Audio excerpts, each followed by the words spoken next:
when we talk about the power of words, I guess where my mind took me is just like the joy of finding the right word when you find it, and it just like lights you up, and it's so inspiring. An old terminology for Japan is the land where the mysterious workings of language bring bliss. Literally, you say a particular word and it has a magical effect on the world. Something happens because you said the word, and the word is magic. Welcome, friends, to the Reiki Women Podcast, an exploration into the profound depths of the system of Reiki from a Japanese spiritual perspective and how that relates to our modern lives. We are keeping it real to Reiki's origins, challenging the New Age stereotype that things like crystals, chakras, and angels are authentic aspects of the system. I'm Bronwen Logan, and when I'm not writing best-selling books about the Japanese system of Reiki, 75,000 readers and counting, I'm here debunking outmoded Reiki myths and coaching individuals and groups through my website, Reiki with Bronwen. And I'm Michaela Daystar, lead teacher and weaver of Heartscapes Reiki, connecting the dots between Reiki and environmental and social justice, because our individual healing cannot be extracted from healing relationship with the collective and with the land. And I'm Carrie Varela from the Reiki Healing Society, here to help you transform your Reiki practice into a thriving, prosperous business. Because while passion fuels your purpose, it's time to make it sustainable, authentic, and beautifully you. We're three women diving into the heart of Japanese Reiki. We're building a community that centers women's voices and inspires well-being. We're not just for women, we're for everybody. Come join the conversation. Hello, and welcome to Reiki Women Podcast. This week, we're going to be talking about something that we do all the time, and we do it in different ways. It's something that I think is really wonderful, and it's the power of language, the power of words. We speak words like we're doing here, and I always find that amazing because it's sort of inspirational and it just comes out, and sometimes I wish it wouldn't, or I wish it would. But we also do things like we read words and we listen to words, obviously, and we speak. So we have different ways of being with words. And personally, I love to write words because it gives me the opportunity to take time and think about the words that I'm actually saying. But speaking words can be a real skill. So thinking about the power of those words, what comes out, how powerful it is. And we know within the system of Reiki that we work with words in different ways. So we have things like the mantras that we use. We have the waka, the poetry that we use. We have the precepts that we use, and we use them all in different ways. So let's have a chat today about how we use words within the system of Reiki, but also just generally the power of words. And Michaela, I'd love to hear from you what you think about words.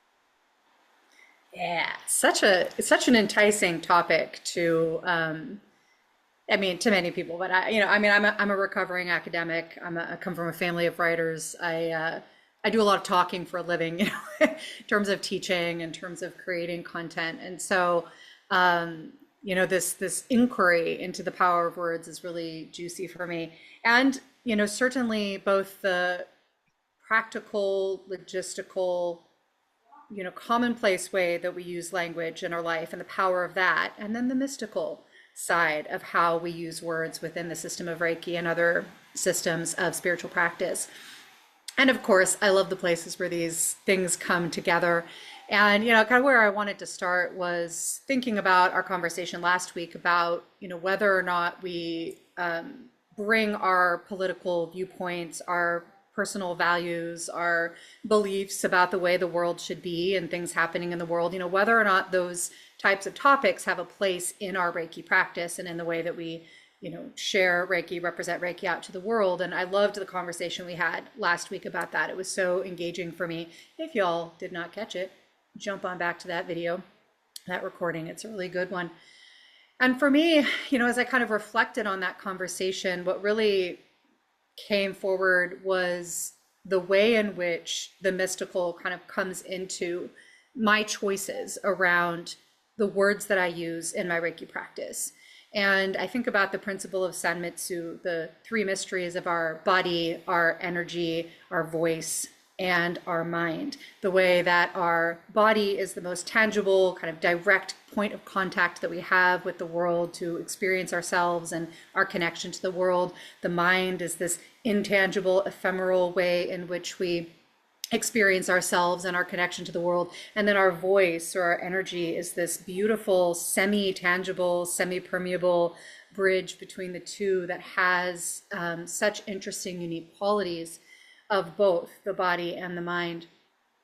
And when I think about, my choices to speak words that represent my values, that represent my beliefs in the context of my Reiki practice, not as something that's separate, not as an independent part of my life, but to really, center that. And as I shared last week, that was a process. It took many years actually to really come to the place where I felt fully in my confidence and my integrity to speak about those things in my Reiki practice.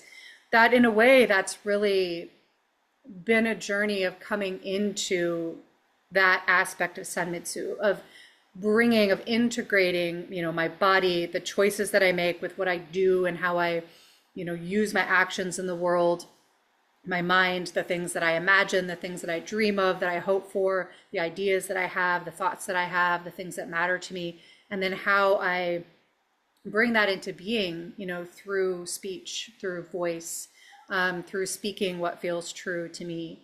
And so that's kind of where I started with this inquiry is, to bridge into last week that, we can choose to use our voice and our words in ways that better align or that consciously align those aspects of our life and kind of bring them into alignment with each other. That's not to say that we have to say everything that comes into our mind, that we have to speak about every single aspect of ourselves, but the process of really interrogating, what is it that does have most heart and meaning? If I didn't include these words, this communication, this intonement, this, magic spell in the work that I am bringing out into the world, would there be something missing? Would there be a part of me that matters, a part of my purpose that is important that would be missing if I censored those words to a certain degree?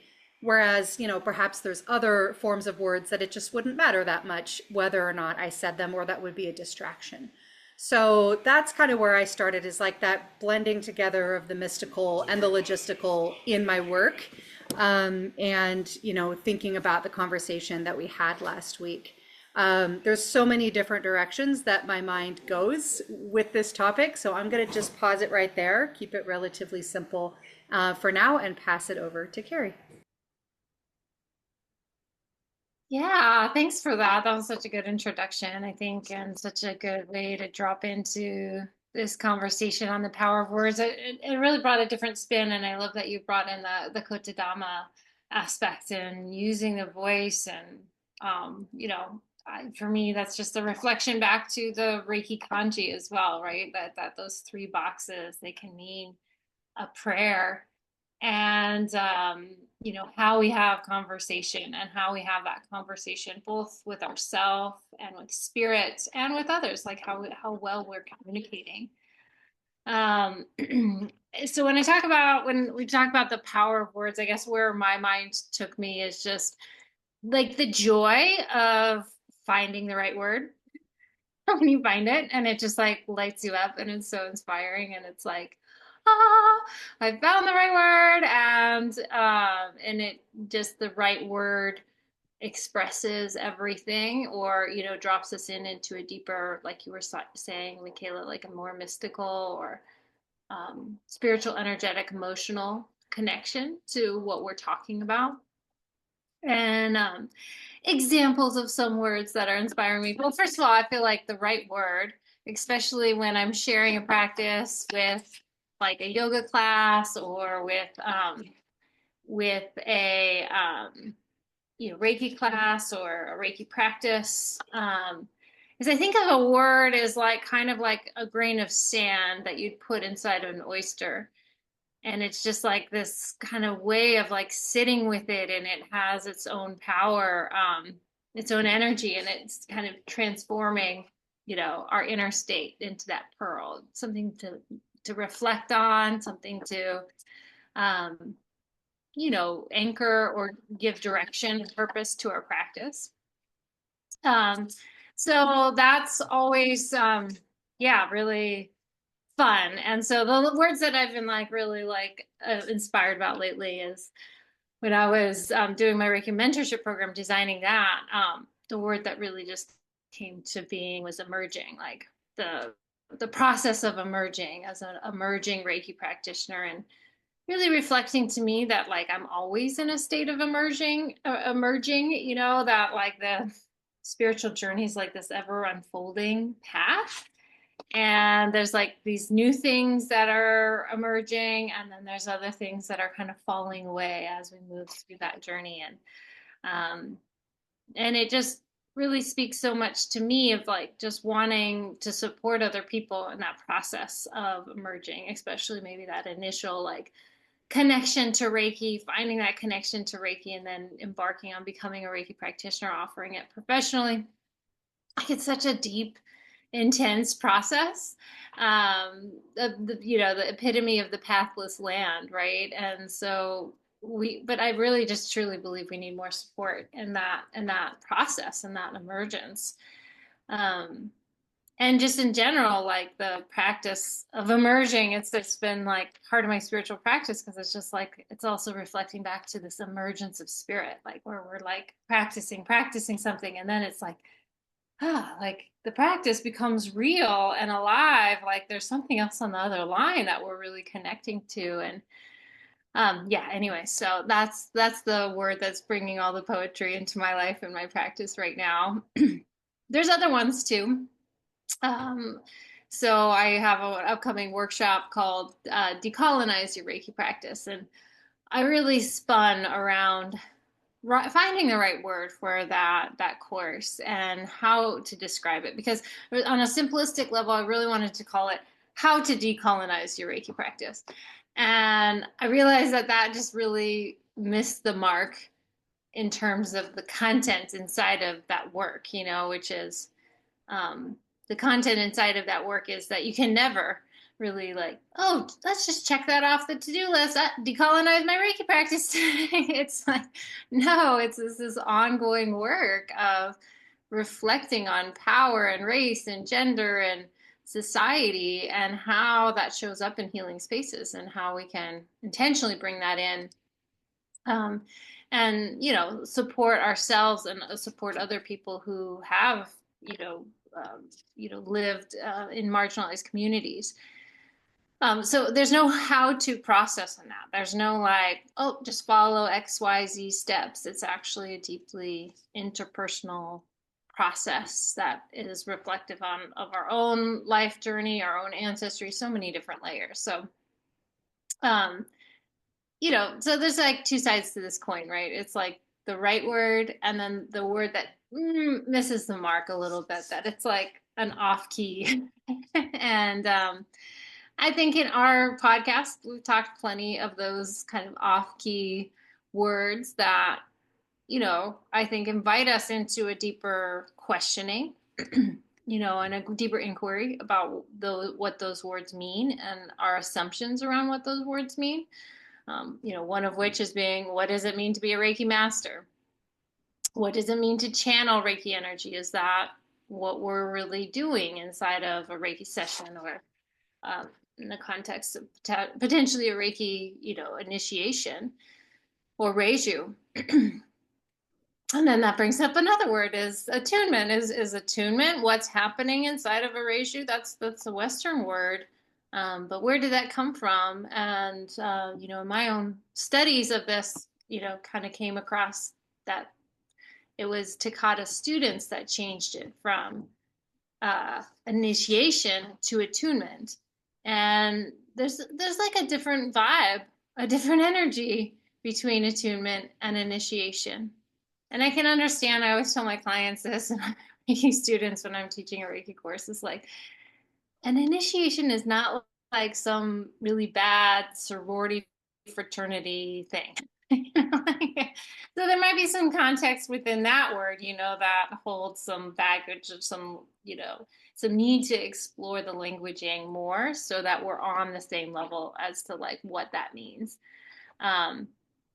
But that, initiation, according to Yakuten Inomoto, his study with Takata and Takata's granddaughter, he says that that's the most clear,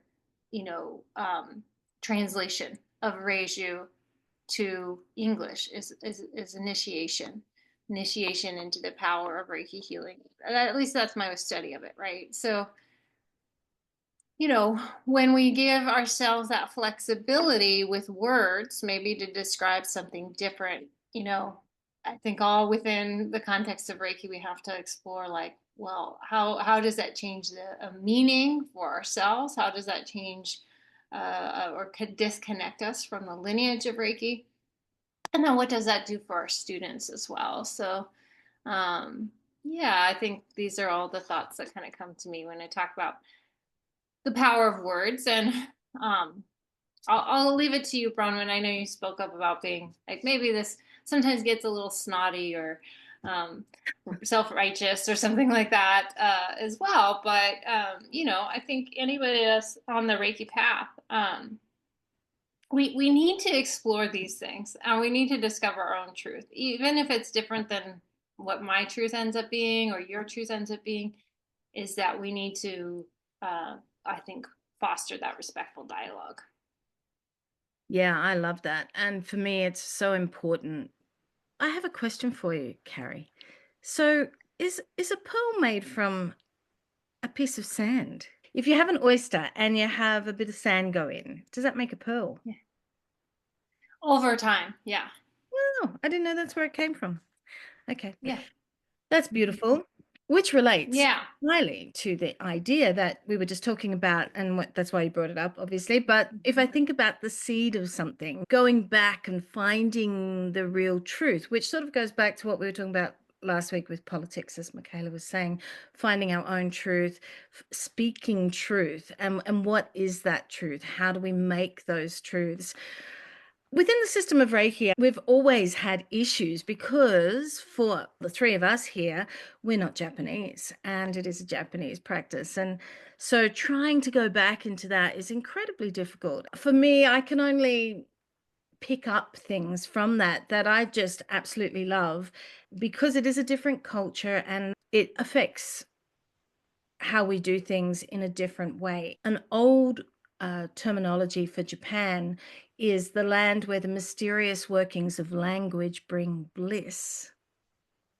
I mean, this is the old name of Japan. So it really fits with what we're doing here. And possibly within the system of Reiki, language is very important. And in many ways, it was one that I forgot to mention at the beginning, and that is actually the word Reiki. It's a Japanese word, but if we look at the kanji of Reiki, the stories that sit within the actual picture of that word, so a pictorial way of writing is organic and real. And it's something that all Reiki practitioners have the opportunity to delve into, to find out in a very simple way what their practice is about by looking at just simple things like this and finding the beauty and the meaning in that. Of course, as I said, we're not Japanese, so it can be a challenge, but there's also a beauty to that. And there's a beauty to finding out more about what it is that we're doing and how we do it. Carrie, you mentioned Reiki master. Yeah, I don't use that word, so that's that thing like words, right? So going for Reiki teacher rather than Reiki master, because bringing something from Japanese across to English and, did it mean master? Was Usui a doctor? No, he wasn't. But once again, bringing Japanese across to English, we've come across a lot of challenges along the way, and we need to find the truths in these things. And yeah, I could not call myself a master, but I could call myself a teacher and a practitioner. So that's what I do. So that's my truth, right? And that is obviously going to be different for everybody as well. Some of the other elements within the system of Reiki, we have symbols and mantras. So we have a Buddhist translation of mantra, which is Jumon. Yeah. And I've got a meaning of that here, a Buddhist meaning, which is sound which invokes a very specific cosmic vibration. And I think that we can understand that as far as the terms of what we might know that a mantra is. But then if we look at it from a Shinto perspective, which, by the way, the name for Japan, the old name of Japan, where language brings bliss, that is a Shinto concept. If we look at the Shinto concept of mantra, we have kotodama. And kotodama can be translated in numerous ways into English again, but my favorite is words carrying spirit, which comes back to Michaela and talking about the mystical, the mysterious land where language brings bliss, all this mystery and magic. And it's bringing that to this thing that we're doing that we take for granted every day. And I love the fact that and when we speak, it's like improvisation. That's something that is just such a joy. Each time that we speak, it's an improvisation. And that is quite magical, but we don't realize that. We don't realize that these things that are coming out of us are just so unique. And if we did, perhaps we'd be more thoughtful. Talking about words, I think there are some words that I cannot utter almost. And maybe it's because my mum taught me well, or possibly, I don't know what that is. But words like hate, I find so difficult to say. And because for me, it's imbued. If we think about the magic in words, and it's imbued with something that is more than just four letters. It's full of something that is painful and violent, and so all of that comes with this word. And I know that some people have that skill, don't they, of seeing colors or things like that with words, that they can actually take a whole different sense into a word. What would be a color of hate would be blacks and reds. Yet I don't hate blacks and reds. There's something about that. And words just are so much more than words, is what I'm saying. There is a lot more to them. And when we use them, we are possibly painting. We're using all different ways to connect, and it's more than just the sound. So I'm going to leave that magical, mysterious movement over to Michaela. I think it's maybe my favoriteest thing in recent memory to learn that the original name of Japan was the land, mystical land where language brings bliss. Was there a different name, or is that the original meaning of the word Japan? So it's a Shinto word, kotodama no saki wa kuni. That actual saying comes from early written works about Japan, and that's how they described Japan. I love that so much. Oh my God. And that really, points to one of the beautiful things about being a Westerner working with a Japanese art, is that the translation from a language that is so fluid and poetic and metaphoric and flexible, And visual. to a language and visual, Yeah. to a language like English, which is much more linear, much more straightforward, narrow in the sense that a word tends to mean what it means. It doesn't have all of this collection of possible meanings, which is very utilitarian. It's a very useful language for, navigating the world and solving problems. But there's this poetry to Japanese that is delightful to dip into. And I love that you brought up the kanji, the visual pictorial representation of the word Reiki. That's one of the first things I have my students do in Reiki 1 and Shoden, is to just look at that kanji before we say anything about it and just interpret what they see. And it's always such a fantastic conversation. And then we do that with all of the symbols. We do that with, various other kanji within the system. And where my mind is going with this is to the concept of magic words. And this is a concept that exists in so many different traditions, right? And that means so many different things, right? Literally, you say a particular word and it has a magical effect on the world. Something happens because you said the word, and the word is magic. And maybe you have cultivated your own magic. So when you say this word, something happens, right? That's one form of magic words, spell casting. And then there's, words that have magic because of their hidden or esoteric meanings. And, only certain people are going to get to know those meanings and therefore unlock, information. And then there's perhaps the more everyday, and I don't mean like boring, right? But just meaning that like this happens every day for all of us. What I would call magic words, which is the impact that words have on our mind, on our thoughts, on our imagination. That words, and you were speaking to that, Bronwen, when you were talking about, words that you like refrain from saying because of the emotional mental impact on you, or words that you love to say, right? Beautiful words, like you were talking about, Carrie, that like bring you joy to say those words. And words absolutely do create meaning in our mind and have very specific meaning for, that changes from person to person. And we can, obviously that's used to great advantage, in all kinds of ways, from the use of poetry to evoke emotion, the use of rhetoric to change people's minds, the use of, inflammatory language to heat people up and get people to take action in various ways. It's, there really is a magic to words in terms of the impact it has on us.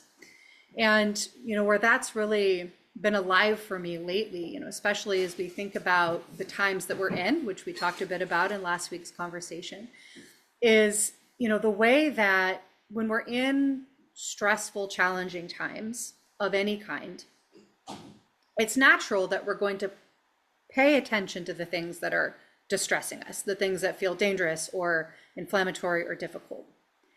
And if we want to change what those difficulties, we're going to have to cast our attention onto the alternative, onto what else we actually want to see. And that can be very difficult because what's challenging us is so very present. And I've been working a lot lately with a mentor who's been my mentor for many, many years. And she's kind of circled back into my life through her writings and through her books. And, I haven't been able to be with her in person in a long time. She lives in Hawaii. Her name is Norma Wong. And she just released a book called When No Thing Works, an Indigenous and Zen perspective on resilience in times of collapse. And it is speaking like just precisely to where my mindset is during these times. It's been such a gift. And in a podcast interview she did recently about the book, she talks always about having an Indigenous perspective on time and on place. And that means a lot of things. But, in particular, it means having, what's often called a 7 generations view or 100-year view on the decisions that we make, that we should make decisions and take actions that are intended to bring about positive outcomes way into the future for the generations that are to come. And having that kind of view helps us to keep our eyes on the horizon that is leading towards the type of world we want to live in. And it's incredibly challenging because that view might be very different than what we're experiencing now. And so the interviewer, Autumn Brown, it was Adrienne Marie Brown and Autumn Brown's podcast, How to Survive the End of the World. Very excellent podcast. Get it in your life. Autumn asked her, like, how do you hold a 100-year view, a 200-year view, this Indigenous view of time that casts the decisions that we make now far into the future without losing hope? Because we're not going to get to see the outcomes of those decisions, right? Our lifetime might be very, very challenging, and we're trying to hold a vision for something better way past our own time. How do we do that without losing heart, without getting discouraged? Because it's such a long time. And to summarize Norma's answer is that we tell stories. We use words to cast that vision into our imagination, to work on our mind and our heart and our dreaming self and our spiritual self, to speak the words that describe the world that we long to live in. And then let those words, let the imagination of them, the way that it works inside of us, guide our decisions, right? Because everything that anybody has ever created started out in somebody's imagination, right? It had to live up here first. It had to live in here first before we could make it real in the world. And if our mind and our heart is completely focused on the problems that we're dealing with and the current realities that feel so different, it's very, very difficult to actually turn the tides in the direction of something different. And that's a sentiment that I've encountered from a number of teachers in a number of ways, spoken and articulated differently over, the couple of decades that I've been doing work like this. And it's always been deeply inspiring and meaningful to me, and particularly now. And it really, speaks to the power of words that words have over not only the way we think and feel, but the actions that we take, right? So the full sanmitsu of it all, the body, the mind, the voice, coming together to move in a particular direction in an integrated way.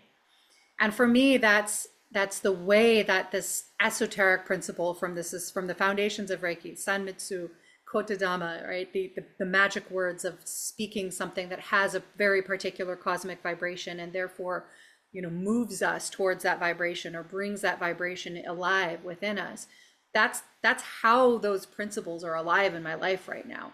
And I always just, encourage us to allow ourselves to engage with these esoteric concepts and these principles that might feel very like, whoa, what even does that mean? What does that have to do with daily life? And then really sit with, well, what does it have to do with daily life? Where does that principle come alive? Or where might it help something to come alive for me?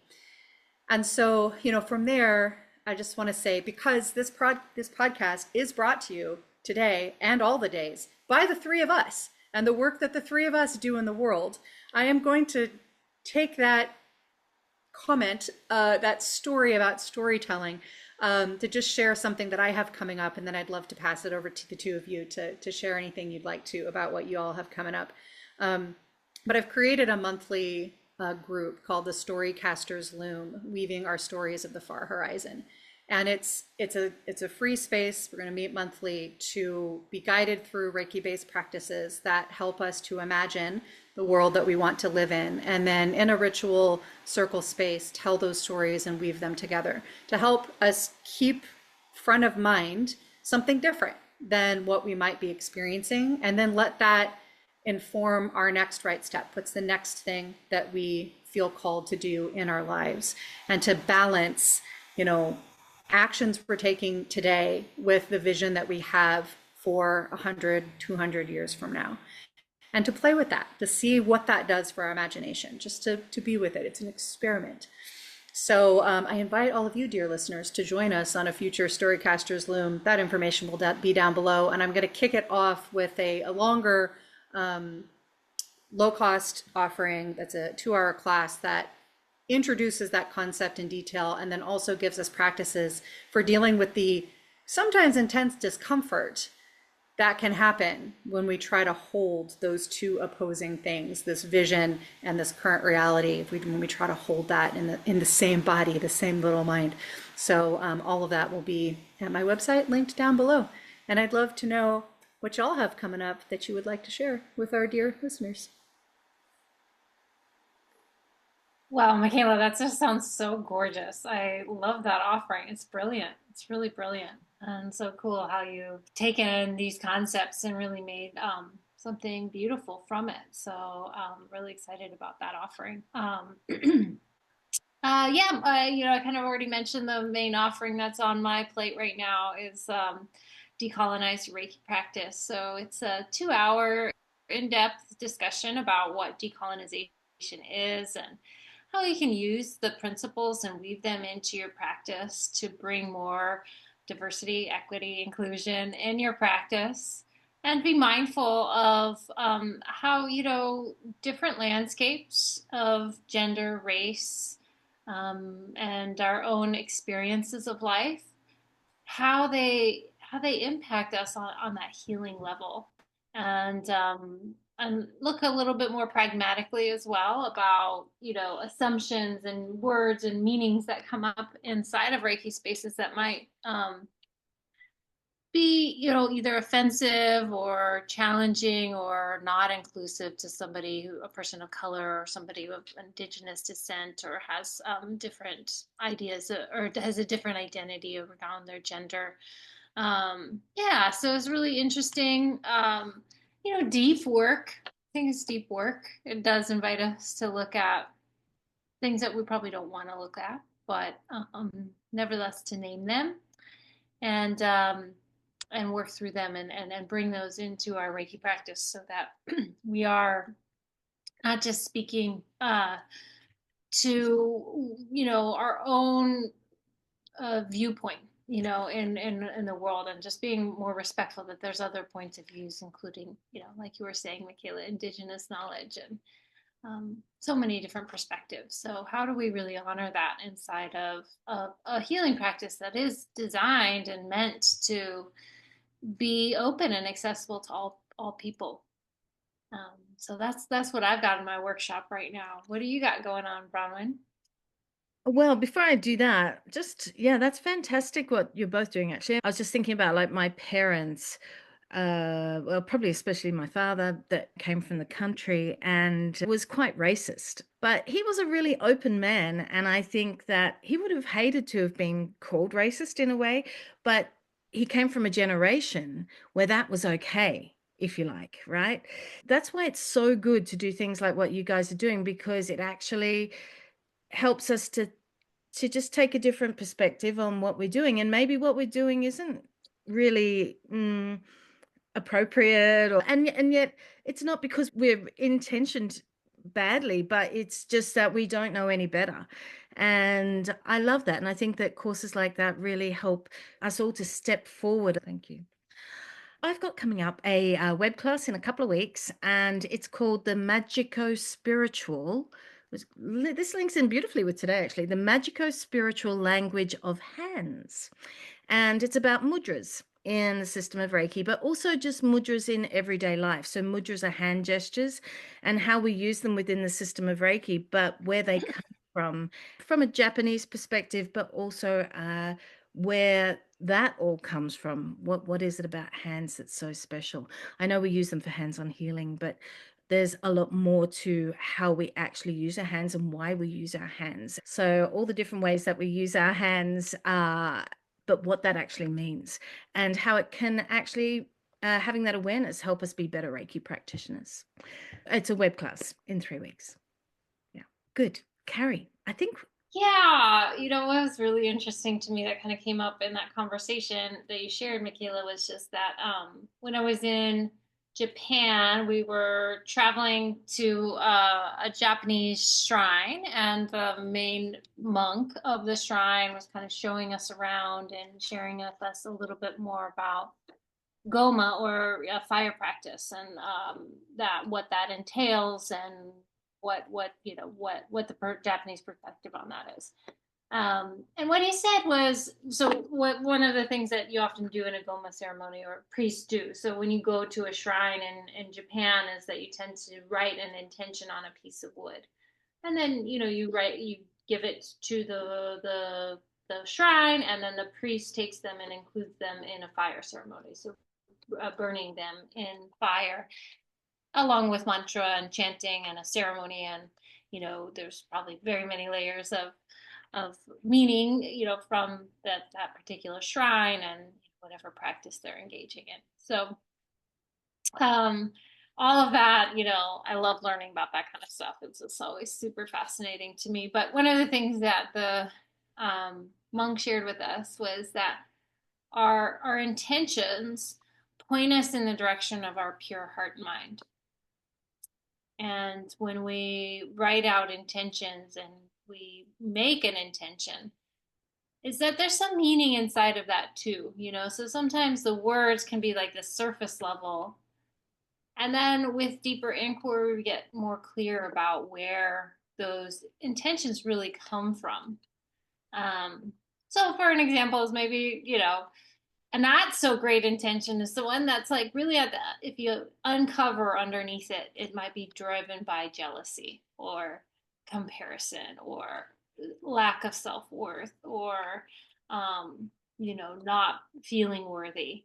And that, so then the manifestation capacity of those words, they're not as strong, but with more awareness around what is really, and then even beyond that. So getting beyond the jealousy, getting beyond the lack of self-worth. Why does this intention matter? And continuing to dig deeper until you get to the jewel, until you get to the nut, and really try to understand where that's coming from, and how that points you back to who you really are, your true self. And um, so I guess the reason why I say that is sometimes too that it's like the words we say have power, and that reflect back our own inner world and our own reality as well. So, if every time we write out an intention, it's because we want to manifest more money or whatever, but if that really is just coming from scarcity, it's like we can't really transform that. So it's about shifting our mind. It's about shifting our thoughts and aligning them more truly with our divine self, our true self. And um yeah, it's just an interesting exploration, because sometimes I feel like sometimes intentions are just so surface level, but it's good to explore what they mean on a deeper level. And I think also with communication too, between partners, between our children, how important it is to, have a quality communication with them, a clear communication, a kind communication with them, because it makes up so much of our inner world too, so the reflections of what other people say about us, how we communicate to each other really can, yeah, that words have so much power. They have so much power. Um, so that's something that I guess I'm sitting with as well. And this beautiful ceremony around that. And there's also, the challenge of trying to communicate from that deeper place, and how to get down into there as well. It's what came up for me. So. Yeah. With what you were saying there, it makes me think, where do words come from? And words come from the mind. And if I look at Reiki practices, they're all about the mind and focusing the mind and releasing what's going on in the mind. Words help us to focus, but also when we think, we're thinking in words, which is quite interesting because that's where humans are at this point. Yeah. So we're thinking in words because we're so used to reading, writing. Yeah. And so even the words that we don't speak, the words that are in our mind, these are just as important as the words that we speak. So always being aware of also what's going on in here. And I think within the system of Reiki, when I first learned how to work with symbols and mantras, it was to say the mantra to myself. I was taught to say the mantra to myself in my mind and not to speak it out loud. I like speaking mantras out loud because there is that vibration and physicality to that. So it has more of a embodied feeling. But yes, I mean, we can speak mantras in the mind. It seemed to me like a reminder to think about the fact that what's going on up here is just as important as what's coming out here with all of those things that we're talking about today. I also loved the telling stories. Oh my God, that is just so primal how we pass stories on. And I can see how Michaela, that the lady that you were talking about saying that, looking to in 100 years, looking to in 1,000 years, how many of our stories are from the very earliest times of humankind. For example, I know that stories of a great flood, yeah, exist in all countries. And whether there was a great flood or not, or whether it's a metaphor for something, who knows? But that core of an idea and that story and all that come from those stories that teach us things, that exists everywhere basically, and we all have that in us, and it's been told us. So yeah, stories are a fabulous way of communicating, but keeping the faith in ourselves, in our humanity and teaching us at the same time as well. So the power of words just reflected in so many different aspects of our life. Has anyone got anything that they'd like to finish up with? Michaela?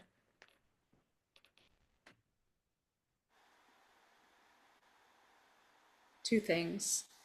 One, I want to just speak to the neurodiversity of it all. There are people who do not think in words. When they think in images, or they think in sound, or they think in other things. So, and I that's something I've learned in the just last couple of years. However our internal landscape is, is what we tend to think is normal. So that was super interesting. And when pondering that we speak words, and then for some of us, the way that translates internally in the mind is into pictures or something else. Really speaks to me of the integration of the sanmatsu, of our mind, of our voice, and of our body in a really intriguing way. And similarly, when thinking about kanji as a pictorial form of words and other pictorial languages, that for one who cannot read the word, right, we can see the image and perhaps we can know what it means if somebody's told us, but we don't know the word. That does a whole other thing to our imagination. And I had an experience like that. I'm on this, as I mentioned, I'm very aligned with Norma's book. It's really a guide for me right now. And in that book, she shares a particular kanji that is a particular word in Chinese. And she doesn't say what the word is, but she says what it means. And it means a critical juncture from which change becomes possible, which is kind of my thesis right now. And she keeps using this word. It's like central to the book, but she doesn't say the word. She just uses the image, the kanji. Now, there are, of course, people who will read that book who can read the word because they can read the kanji. They can read Japanese and Chinese kanji. I cannot. So for me, it's having this really interesting, like magic word impact on my mind where I know the meaning of it and I have a relationship to that meaning. And it's very alive for me, very intriguing for me. And I can see the picture of it and it's very beautiful. But I don't know the word. I can't say it out of my mouth, right? It's doing some interesting things in my mind. And my friend's like, you could just Google that. And I'm like, yeah, I do know. I could just Google that. I could absolutely find out what this word means. But she didn't put the word, the Romaji version, right, in the book for a reason. And so I'm just in the mystery of that, the playfulness of that. So much so that I had a tattoo appointment the other day, because that's a thing that I do regularly, and I put that word on my wrist. It's right here with my furomyo. And I couldn't tell you what the word is, but I can tell you that it means a critical juncture from which change becomes possible. And so that is my final word on the topic. Carrie.